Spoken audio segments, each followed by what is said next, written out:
말씀은 말씀으로 승리하라 라는 말씀의 제목을 가지고 같이 은혜를 나누고자 원합니다.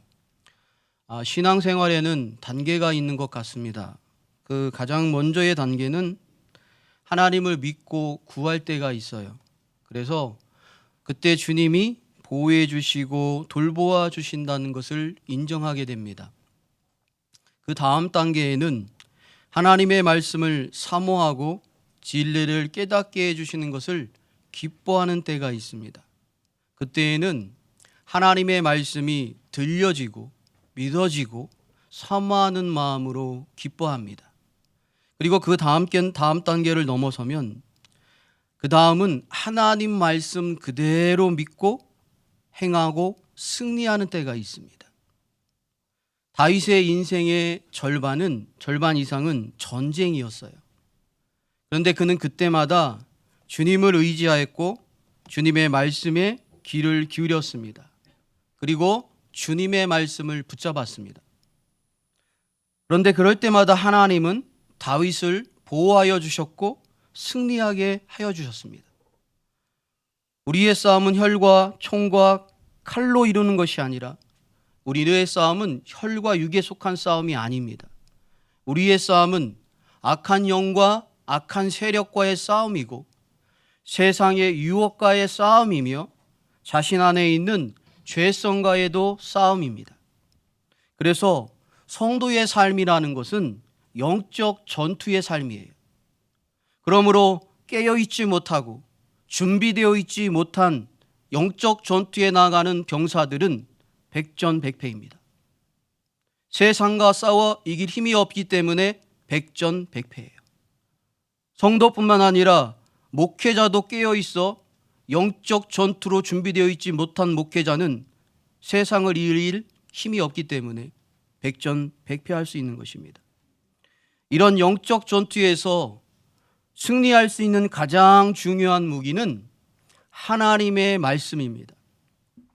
그래서 말씀의 검, 말씀의 방패라고 하는 것입니다. 그러므로 우리는 날마다 영적 전투와 같은 삶 속에서 하나님의 말씀을 마음판에 새기고 꼭 붙잡지 않으면 악한 영들과 세상의 유혹과 자기 안에서 일어나는 그 죄성으로부터 오는 수많은 공격으로 인해서 찔리고 베이고 넘어지는 상처투성이와 같이 되고 맙니다. 그래서 승리하는 삶과는 아주 거리가 멀어지게 됩니다. 오늘 시편 18편은 전체는 다윗이 거의 그의 인생의 상당한 세월이 지난 후에야 나이가 많아서 쓴 시입니다. 사울의 박해를 받으면서 도망길에서 그가 많은 고난과 환난을 겪으면서 다윗은 마침내 하나님이 이스라엘을 왕으로 삼으셨습니다. 그리고 그 모든 날 속에서 그는 하나님의 은혜를 맛보게 되었습니다. 그래서 시편 18편은 다윗이 그날의 고난을 회고하면서 주님을 찬양하는 노래입니다. 주님이 자신과 어떻게 하셨는지를 노래하고 있습니다. 그리고 말씀의 은혜, 말씀의 능력을 찬양하고 있습니다. 그래서 여러분 시편 18편을 처음부터 끝까지 읽어보시면 그 속에서 패턴을 발견하게 됩니다. 그 패턴은 시련당한 시인, 그리고 건져주시는 하나님, 그 다음에는 깨달은 하나님의 말씀, 이런 패턴의 모습으로 이 시는 찬송시로 이루고 있습니다. 다윗이 시련 가운데서 구해주신 하나님을 보면서 다윗은 하나님의 성품을 깨닫게 되었고 하나님의 말씀에 확신을 갖게 되었습니다. 그러면서 다윗이 오늘 본문의 가장 중요한 말씀인 30절에 이렇게 고백합니다. 하나님의 도는 완전하고 여호와의 말씀은 순수하다라고 노래하고 있습니다. 완전하다는 의미는 온전하다는 뜻을 가지고 있습니다. 그럼 온전하다는 것은 무엇이냐면 무엇인가 모자람이 없이 흠이 없이 있는 흠없는 상태를 말하는 거죠. 또 여기에서 순수하다는 의미를 갖고 있습니다. 순수하다는 것은 재련하다는 의미입니다. 그러면 재련한다는 것은 뭐죠? 어떤 광석을 용광로에 넣고 녹여서 거기에서 필요한 광석이 있죠. 예를 들어서 금이 있다면 그 금을 정제해서 그것을 추출하기 위해서 여러 번 그 세건 가격을 갖는 거죠. 그래서 이 재련을 해서 결국 얻는 것은 순도 100%에 가까운 금을 얻는 거죠. 그러므로 전혀 다른 것이 섞여 있지 않은 상태를 바로 순수하다라고 말하는 거죠. 그러면서 하나님의 도는 완전하고 여호와의 말씀은 순수하니라고 말합니다. 이 말씀을 보면 도도 하나님의 말씀을 가리키는 의미입니다. 여호와의 말씀도 하나님의 말씀을 가리키는 거죠. 이렇게 똑같은 의미의 말을 두 번 반복해서 말씀하고 있다는 것은 하나님의 말씀의 완전성과 순수성을 이 시편 기자가 강조하고 있는 겁니다. 자, 그래서 세상에서 사람들은요, 자신의 견해로 살아가고 선택하고 자신의 견해로 선택하면서 그리고 결정하면서 살아가고 있습니다.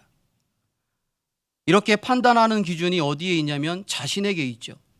그래서 어떨 때는 우리가 행복할 줄 알고 선택을 해요. 결정을 합니다.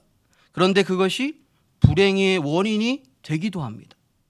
또 자신의 생각으로는 옳다고 생각하기 때문에 그것을 결정했지만 그 결정이 옳지 않은 잘못된 결정으로 판명될 때도 있습니다. 그러니까 우리가 이 땅을 살아가면서 자기 자신은 절대로 신뢰할 수 있는 존재가 될 수 없다는 거예요. 왜냐하면 우리는 완벽하지 않기 때문에 우리의 선택과 결정에 있어서 우리는 우리가 한 그대로 완벽해질 수 없습니다. 그러므로 하나님이 우리에게 그것을 분명하게 선택하고 분명하게 길을 제시하기 위한 객관적인 것을 주셨는데 그것이 하나님의 진리라는 거예요. 그것을 성경은 하나님의 도다, 하나님 여호와의 말씀이라고 말하는 것입니다. 하나님은 완전하신 분이기 때문에 하나님의 말씀도 완전합니다. 믿으십니까? 하나님은 완전하시기 때문에 하나님의 말씀도 완전합니다. 하나님은 능력이 무한하시기 때문에 하나님의 말씀의 능력도 무한합니다. 믿으십니까? 약하신데요.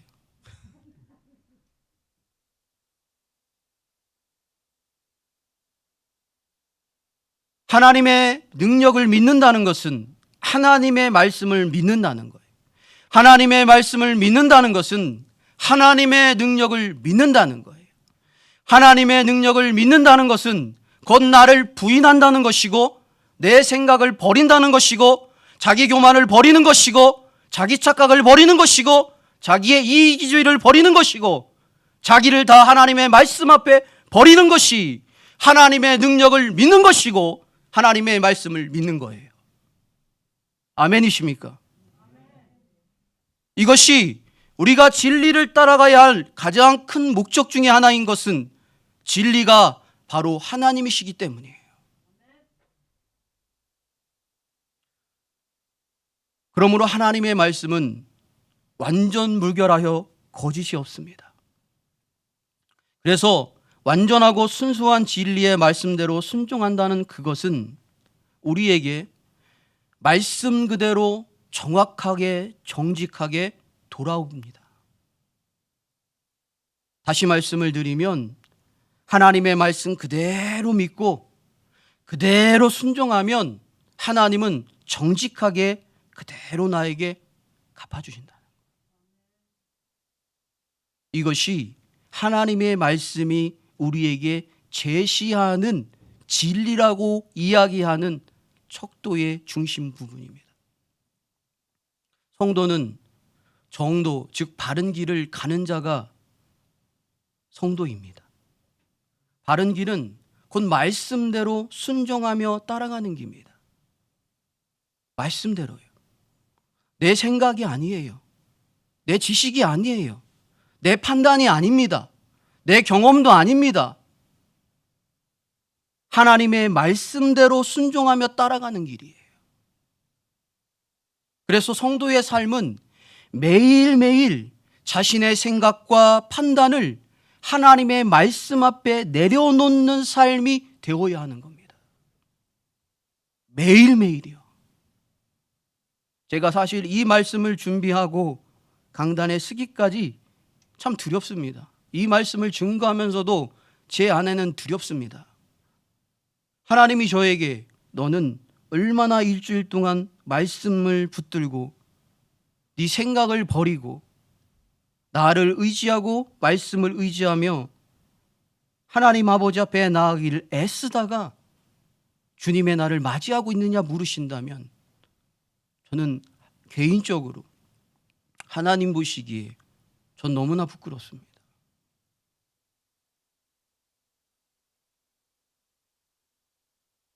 우리가 하나님을 믿는다고 하는 것은 그냥 덩그러이 주일날 이례적으로 와야 되니까 예배의 시간이 주어졌기 때문에 와서 예배하는 이 예배의 한 시간이 하루가 우리의 인생의 예배의 전부가 아닙니다.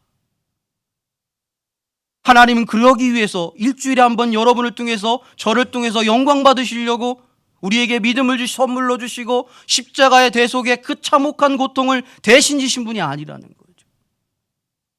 주님이 우리에게 원하시는 것은 우리의 모든 삶 속에서 매일 내가 십자가 앞에 내가 부인되어지며 내 말씀으로 하나님의 말씀으로 우리의 심령이 채워져서 내가 내려놓는 삶이 되어야 한다는 거예요.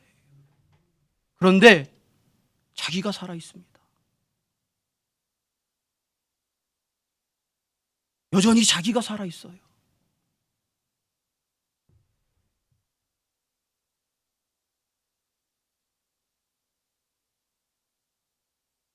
하나님이 살아나고 내가 죽어져야 되는데 어떻게 된 건지 우리는 자신이 죽는 것이 아니라 자신이 살아있고 한 주말 동안 주님은 죽어져 계신 거예요.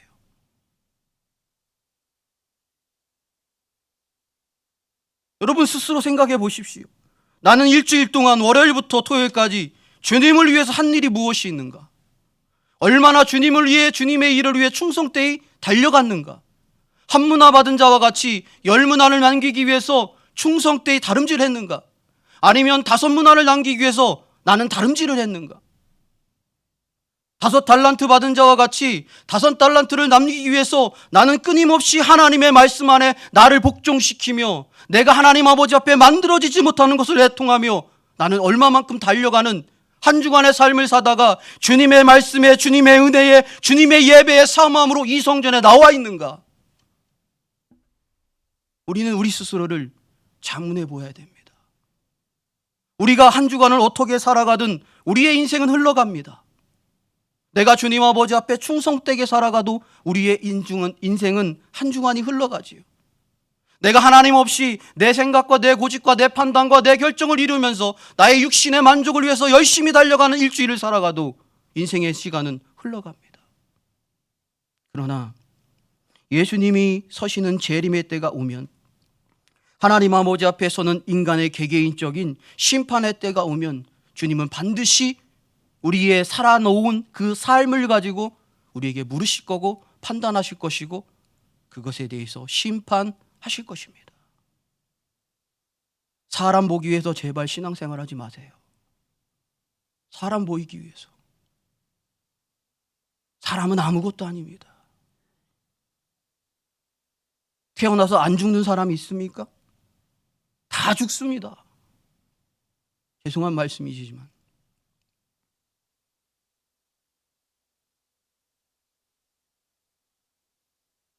그 완전하신 하나님의 말씀 안에 우리의 자신의 불완전함을 발견하고 자기 자신과 자신이 가지고 있는 것을 신뢰했던 것에 대해 깊은 후회를 하면서 회개하는 것이 우리에게는 필요합니다. 회개하면 비로소 자신이 신뢰했던 마음이 하나님을 신뢰하며, 자신을 신뢰했던 마음이 하나님을 신뢰하며 하나님의 말씀을 의지하는 마음으로 바뀌게 되는 거죠.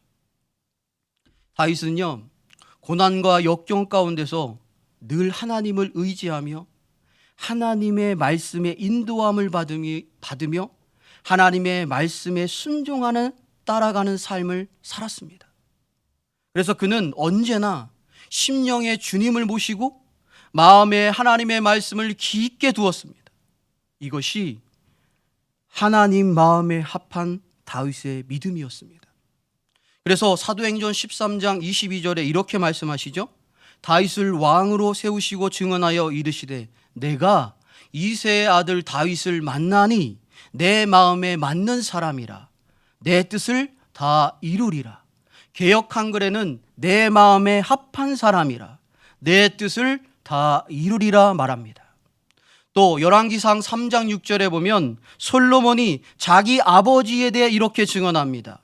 솔로몬이 이르되 주의 종 내 아버지 다윗이 성실과 공의와 정직한 마음으로 주와 함께 주 앞에서 행함으로 주께서 그에게 큰 은혜를 베푸셨고, 아들 보기에도 아버지의 믿음은 주님 아버지 앞에 성실했습니다. 그님의 공의를 따라갔습니다. 늘 하나님 아버지 앞에 정직한 마음이었다는 거죠. 그래서 아들 보기에도 솔로몬의 눈에도 다윗은 하나님과 함께 하시는구나 라고 보였다는 거죠. 다윗도 인간입니다. 인간의 죄성과 부패성과 무능함과 연약함을 가졌습니다. 하지만 그의 중심을 보시고 그의 마음의 중심을 아시고 하나님이 그와 함께 일하셨습니다. 성경 속에서 나오는 인물이 있죠. 아브람, 이삭, 요셉, 모세, 여호수아, 예레미야, 이사야, 다윗, 솔로몬, 세례 요한, 베드로, 사도 바울. 하나님은 이런 사람들만 하고 일하셨던 분이 아니에요. 지금도 하나님은 하나님의 백성들과 함께 일하시기를 원하십니다. 아멘이십니까? 하나님은 지금도 성경에 나와 있는 인물들만 가지고 일하신 분이 아니라 하나님은 지금도 하나님을 열렬히 믿고 하나님을 열심히 따라가며 하나님을 사모하며 주님 없이는 못 살겠다고 고백하는 하나님의 참 신자들과 성도들과 하나님은 함께 일하시기를 원하신다는 거예요. 지금도, 과거가 아닙니다. 그런데 하나님은 어떤 사람과 일하시기를 원하시고 어떤 사람을 찾고 계실까요? 그것은 하나님 마음에 합한 사람, 하나님 마음에 맞는 사람을 찾고 계십니다. 그래서 우리는 하나님을 알아야 하고 하나님의 속성과 마음을 아는 지식과 경험이 있어야 하는 겁니다. 지금 나는 주님이 함께 일하실 수 있는 사람인가? 지금 나는 주님의 마음에 맞는 사람인가? 자문해 보아야 됩니다. 지금도 주님은 우리와 함께 일하시기를 원하시기 때문이에요. 여러분, 연세가 드셨다고 주님이 떠나십니까? 80이 넘으시고 70이 넘으셨다고 주님이 떠나십니까? 아니지요. 주님이 여러분과 함께 하시길 원하시는, 연세가 들어가도 하나님은 여러분과 주의 일을 함께 하시기를 원하시는 거예요. 어리다고 하나님이 함께 하지 않습니까? 5살, 6살 됐다고 주님이 함께 하지 않습니까? 그렇지 않습니다. 우리 하나님이 우리에게 원하시는 것은 지금입니다. 지금 나는 주님과 함께 할 수 있는 준비된 자인가? 지금이요. 지금 준비하지 않으면 언제 하시렵니까? 세월이 넉넉합니까? 아직도 하나님의 나라에 갈 시간이 영원하다고 생각하십니까? 우리가 이 땅에서 어떻게 살아가든 결과물들은 하나님 아버지 앞에 반드시 쓴다는 거예요. 쓰게 되어 있습니다. 그러므로 우리가 신앙에 깨어 있어야 됩니다. 다 같이 따라 하시겠습니다. 깨어 있자. 잠들지 말고 깨어 있자. 깨어나셔야 되는 거죠.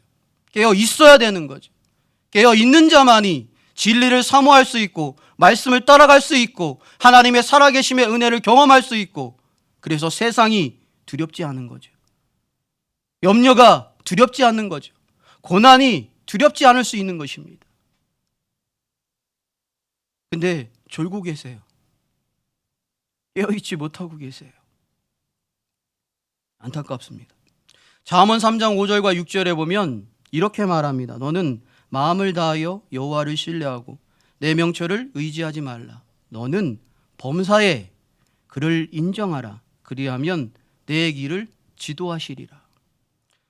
성경책 속에 있는 하나님의 말씀이 아니라 그 말씀을 내 마음 안으로 받아들이고 마음으로 붙잡아서 범사에 살아가는 자에게 그 말씀이 역사하는 것입니다. 하나님은 완전한 분이시고 하나님의 말씀은 완전한 말씀이기 때문에 우리를 후회 없는 삶으로 인도하십니다. 우리는 우리의 생각대로 살아간 인생을 되짚어 보면 반드시 우리의 인생 가운데 후회가 있습니다. 저의 인생 가운데 가장 큰 은혜는 하나님이 은혜를 주셨을 때 은혜를 못 깨달은 거예요. 그래서 허비하고 방탕하던 세월이 제 인생 가운데 좀 길었습니다. 많이 의도 터지고 깨지고 내가 정말로 바닥까지 내려간 후에야 하나님이 계셨구나, 하나님이 그때 나와 함께 하셨구나 라는 사실을 그때야 발견하게 되는 거예요. 그것도 은혜입니다. 근데 왜요? 제가 돌이킬 수 있는 은혜를 주셨기 때문에. 그런데 우리의 인생의 결정을 보면 후회한 인생이 반드시 있습니다. 그런데 하나님 말씀을 따라가고 하나님을 따라가는 인생에는 그 후회가 없다는 거예요. 예수 믿어서 후회된다면 그건 예수님을 잘못 믿었기 때문입니다. 잘못 믿었기 때문에.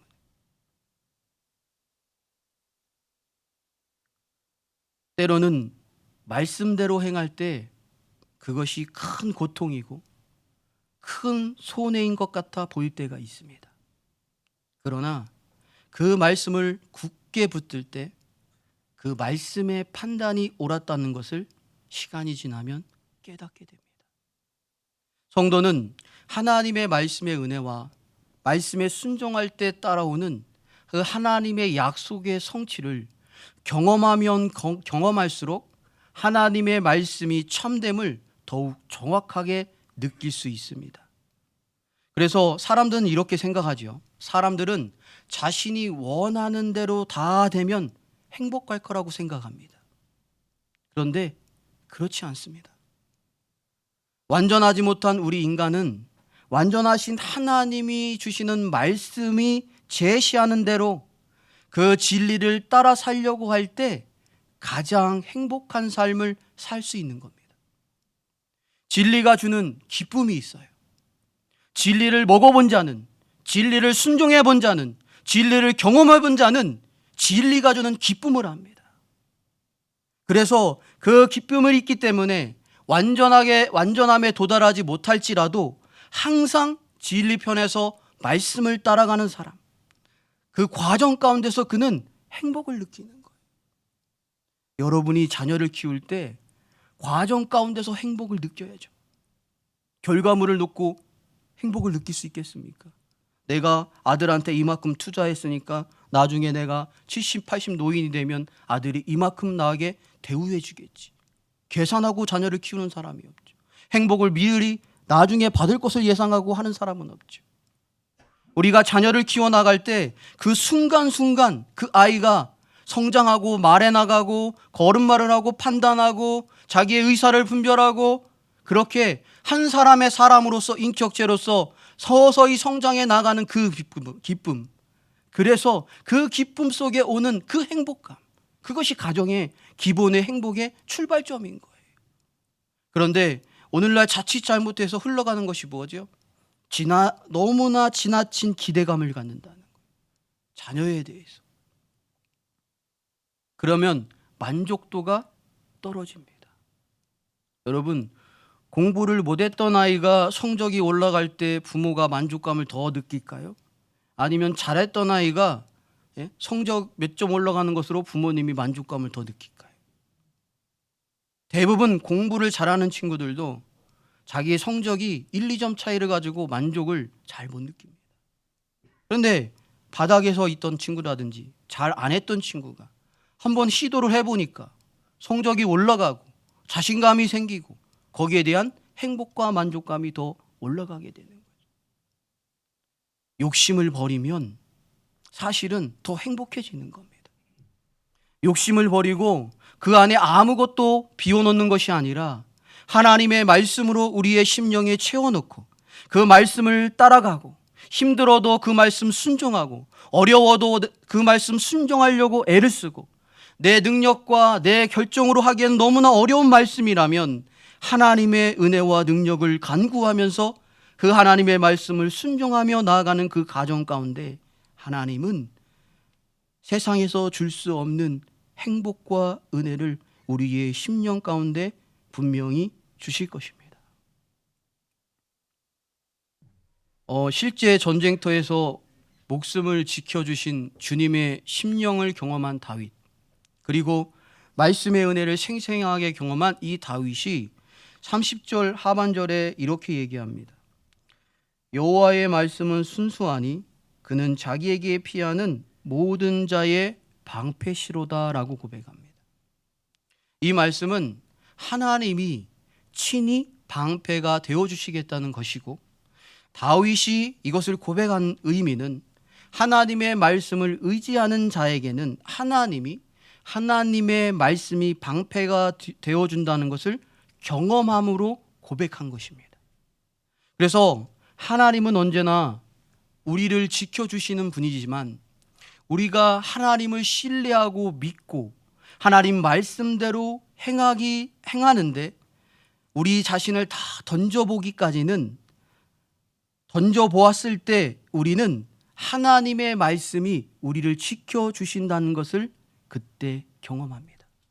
그러니까 우리가 하나님 말씀을 붙들고 온전히 우리의 모든 것을 던져보기 전까지는 반대로 하나님의 말씀이 우리를 지켜주신다는 것을 생생하게 경험하지 못한다는 겁니다. 하나님은 하나님의 말씀만을 온전히 붙들고 그 말씀에 우리가 올인하기를 원하시는 줄 믿으시기를 원합니다. 그럴 때 나의 하나님의 역사함을 경험하는 거예요. 성경을 많이 아는 자가 하나님을 많이 아는 것도 아니고 믿음이 많은 것도 아닙니다. 하나님이 오늘 이 시간 여러분과 저에게 들려주시는 그 어떤 메시지 중에 그 한마디의 말씀, 깨달아지고 믿어지고 수많은 말씀 중에 깨달아지고 믿어진 그 하나의 말씀, 그 하나의 말씀을 여러분이 붙들고 나아갈 때 하나님은 그 말씀으로 우리의 인생의 방패가 되어 주신다는 것입니다. 자, 그래서 여기에서 방패는요, 과거에 중세시대 때는 어떤 방패를 가지고 전쟁을 많이 했냐면 나무로 만든 전신을 가릴 수 있는 방패입니다. 이 방패를 가지고 전쟁터에 나가는 이유는 적으로부터 날라오는 창으로부터 자신의 생명을 지켜야 됩니다. 또 칼로부터 자기의 목숨을 보호해야 되죠. 또 활로 날라오는 그 공격으로부터 자신의 심장을 지켜야 되는 거예요. 이렇게 방패를 가지고 있으므로 자신이 보호되는 것이 바로 방패였습니다. 하나님을 신뢰하고 완전하고 순수한 하나님의 말씀을 붙잡는 자만이 그 말씀이 방패가 되어 하나님의 보호를 받게 되는 것입니다. 하나님은 하나님의 말씀에 의지하여 하나님께 피하는 모든 자의 보호자가 되신다는 것입니다. 그래서 실제로 하나님의 말씀을 붙들고 하나님만 의지하는 자가 그 보호하심을, 말씀의 실제를 경험할 수 있는 것입니다. 자, 우리 시편 28편 7절을 같이 읽어보겠습니다.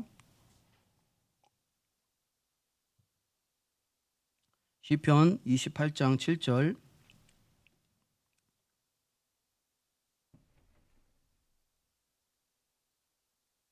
같이 읽겠습니다. 시작.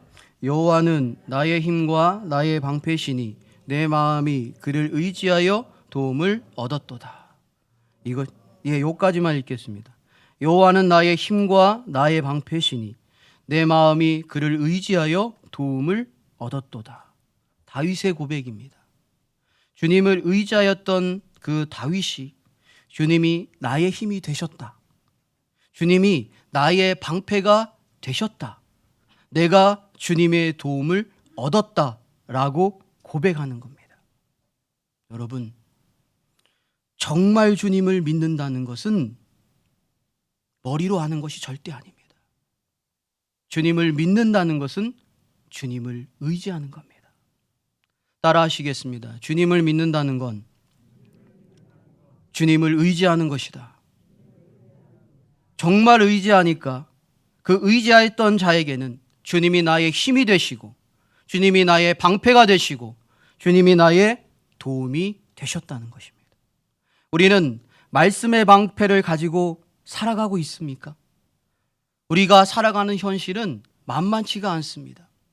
현실에 부딪히는 크고 작은 수많은 난관 속에서 우리는 잘 헤쳐나가고 싶고 또 문제 앞에서 실패하는 것이 아니라 승리하고자 하는 의욕도 있어도 우리가 날마다 하나님의 말씀을 붙잡는 것이 아니라면, 말씀의 검과 말씀의 방패를 날마다 가지는 사람이 아니라면 우리는 매일 승리자가 될 수 없습니다. 에베소서 6장 17절에 이렇게 말씀하지요.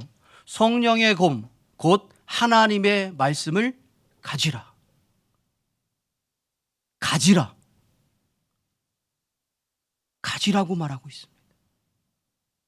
하나님의 말씀을 가지라. 그래야 우리가 영적 전쟁에서 승리할 수 있기 때문이에요.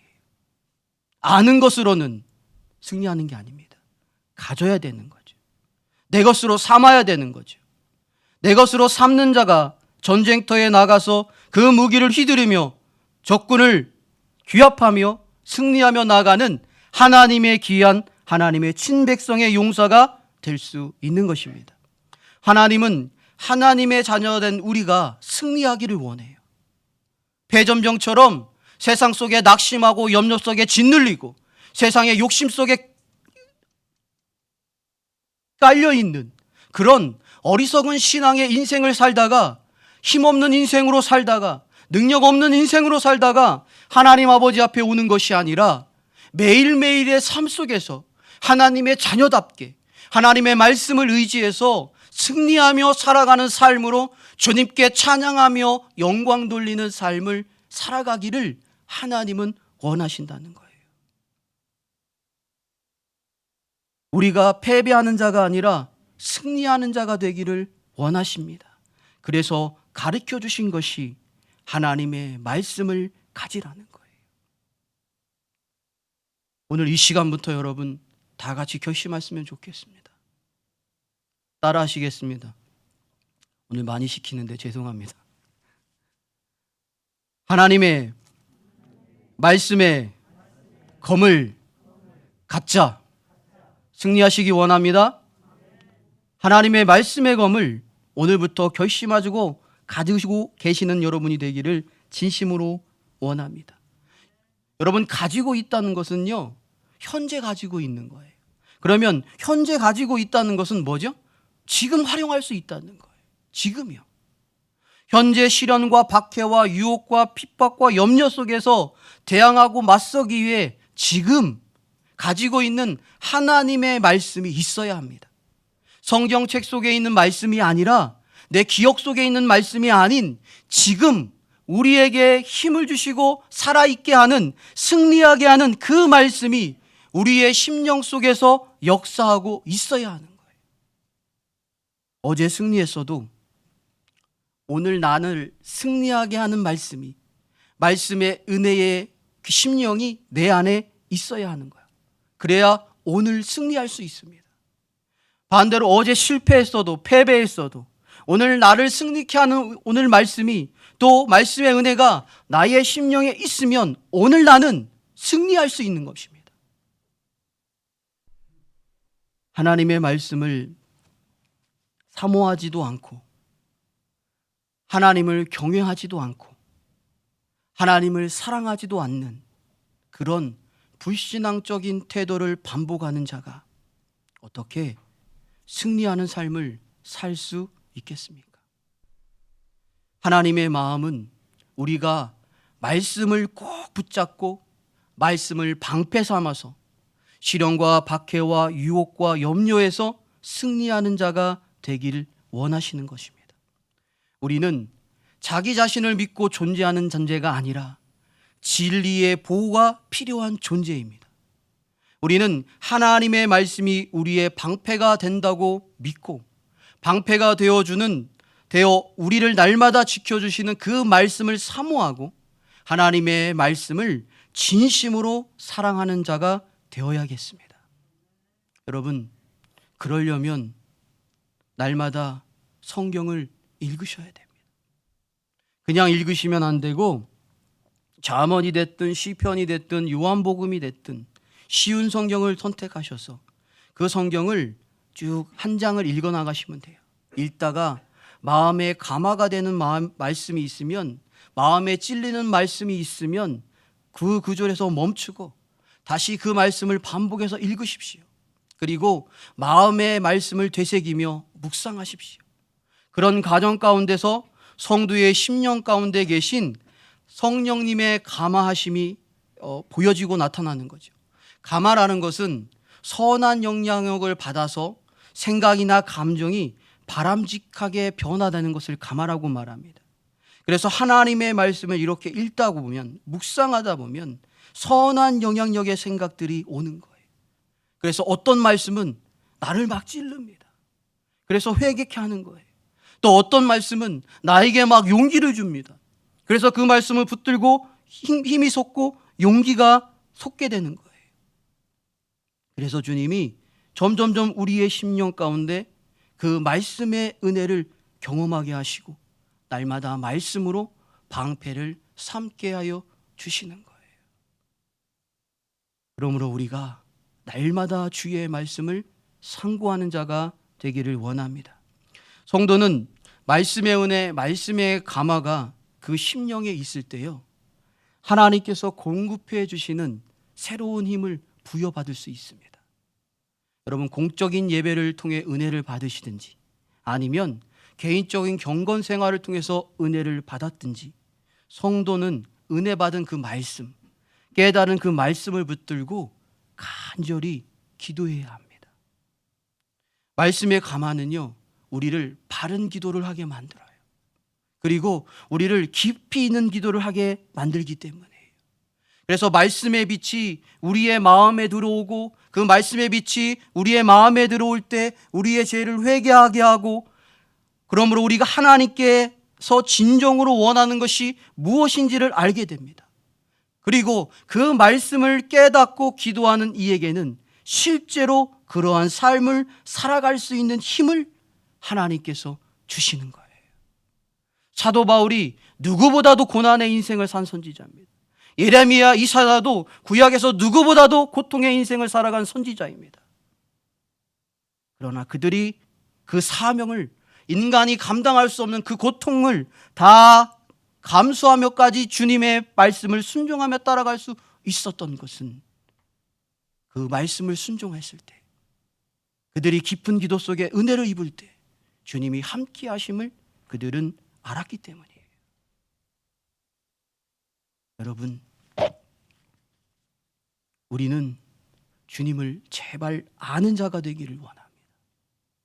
아는 자예요. 어렴풋이 아는 게 아닙니다. 지식으로 아는 것도 아닙니다. 어떤 내가 만들어 온 틀에 만들어 놓고 하나님은 이런 하나님이야, 하나님은 이것만 좋아해, 이것도 아니에요. 하나님은 우리의 틀에 갇히시는 분이 아닙니다. 그러나 그분이 확실한 것은 그분은 말씀대로 행하시는 분이라는 것. 말씀대로. 믿으십니까? 말씀을 붙들어야 될 이유가 여기에 있는 거죠. 하나님께서는 하나님의 자녀가 말씀으로 날마다 살리기를 원하십니다. 그러므로 어려운 가운데 있더라도 낙심하지 말고 하나님의 말씀을 묵상하기를 힘쓰고 깨닫기를 힘쓰고 하나님의 말씀에 은혜 받기를 힘쓰십시오. 은혜 받으려면 은혜 받을 자리에 나와야 되는 거죠. 월요일부터 토요일까지 집에만 계신 것이 아니라, 직장에만 계신 것이 아니라 은혜 받을 곳에 나오셔야 은혜를 받는 거예요. 은혜의 자리를 사모할 때 은혜를 부어주시는 거예요. 목마른 영혼에게 주님이 생수를 부어주시고 목마른 사슴이 물을 찾아가듯이 우리가 하나님의 생수의 말씀을 찾아갈 때 주님은 그 줄이고 목마른 영혼들에게 이루 말할 수 없는 하나님의 깊은 은혜를 생수와 같이 부어주시는 것입니다. 그러면 그 은혜 받은 말씀을 붙들고 기도하셔야 됩니다. 말씀을 듣고 끝나면 절대 안 되시고 기도하셔야 돼요. 그때 우리의 영적 생활은 말씀과 기도로 회복되는 것을 경험하게 될 것입니다. 마지막으로 우리 31절 다 같이 한번 읽어보겠습니다. 31절 시작. 여호와 외에는 누가 하나님이며 우리 하나님 외에 누가 반석이냐. 여기서 반석이라는 것은 하나님을 대적하는 원수와 적들의 공격에서 피하고 그래서 안전하게 해줄 수 있는 은신처라는 것이 바로 반석이라는 것이죠. 따라서 이것은 하나님의 백성에 대한 하나님의 보호를 상징하는 표현입니다. 그래서 여호와의 도와 말씀이 참되고 하나님에게 피하는 모든 자의 방패가 되시는 이유를 31절에 말하고 있는 거예요. 바로 여호와 하나님 말이 유일하신 하나님이시며 반석이시기 때문이라는 거예요. 그래서 우리가 피할 곳은 어디밖에 없다는 거예요? 어디밖에요? 하나님. 말씀을 붙드십시오. 하나님을 붙드십시오. 세상에서 해결되지 않는 문제도 주님께 피하는 자에는 하나님께서 이루시는 줄 믿으시기를 원합니다. 그래서 말씀을 마치겠습니다. 하나님의 말씀은 완전하며 순수합니다. 곧 하나님의 말씀은 진리이기 때문입니다. 하나님의 말씀에 방패가 없는 삶은 진리를 떠난 삶이요, 불순종하는 삶이요, 방황하는 삶이요, 병든 삶이요, 패배하는 삶입니다. 하나님의 말씀에 깊이 은혜 받고 날마다 말씀의 검으로 이기고 말씀의 방패로 보받는 우리 모두가 되기를 간절히 소망합니다. 주님께로 피하는 자가 주님의 말씀의 방패가 된다는 것을 경험하고 고백할 수 있게 되는 것입니다. 주님을 신뢰하며 주님을 의지하며 주님께로 피함으로 주님의 보호하심과 사랑을 날마다 경험하시기를 주님의 이름으로 축원합니다. 이 시간 우리 잠시 통성으로 기도하겠습니다. 우리 3분간 잠깐만 기도하겠습니다. 하나님, 주의 말씀을 붙드는 자가 되게 하여 주옵소서. 그동안 여호와를 온전히 의지하지 못하였다면 내 마음에 주님만을 온전히 의지할 수 있는 그 마음 주시옵소서. 우리가 다 같이 통성으로 잠시 기도하시겠습니다.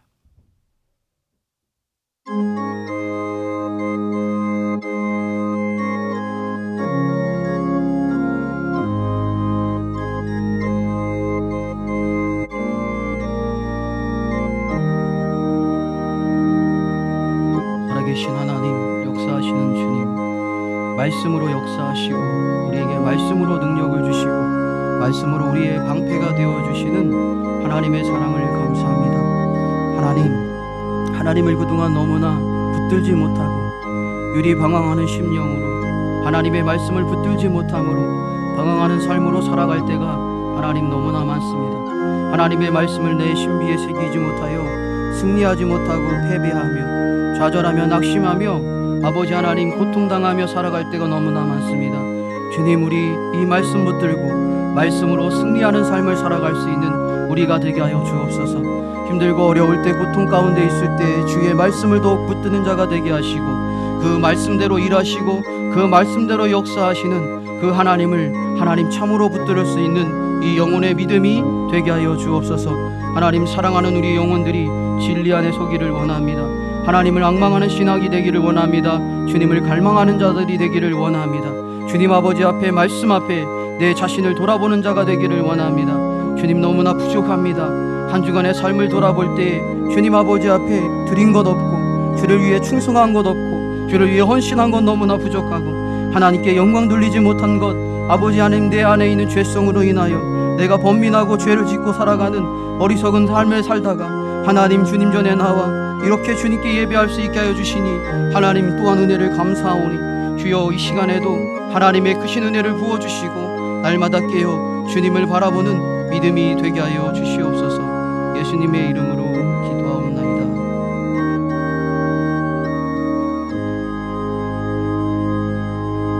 오늘도 살아서 역사하시는 하나님, 주님의 말씀은, 주님의 도는 완전하고 여호와의 말씀은 순수하니 그가 자기에게 피하는 자의 방패가 되어 주신다고 했습니다. 주님, 우리가 세상에서 승리하는 자가 되기를 원합니다. 하나님의 말씀을 붙들을 수 있는 믿음을 주시옵소서. 세상의 염려와 근심 속에 눌리는 자가 되는 것이 아니라 당당히 승리하며 믿음으로 걸어가는 자가 되기를 원하오니 하나님의 말씀을 날마다 사모하며 주의 은혜 안에 머무르며 내 자신을 벗어버리고 주와 동행함으로 살아계신 그 하나님의 놀라운 역사를 날마다 경험하며 주님께 찬양 영광 돌리며 살아가는 능력의 우리의 신앙이 되도록 축복하여 주시옵소서. 예수님의 이름으로 기도하옵나이다. 아멘. 찬송가 354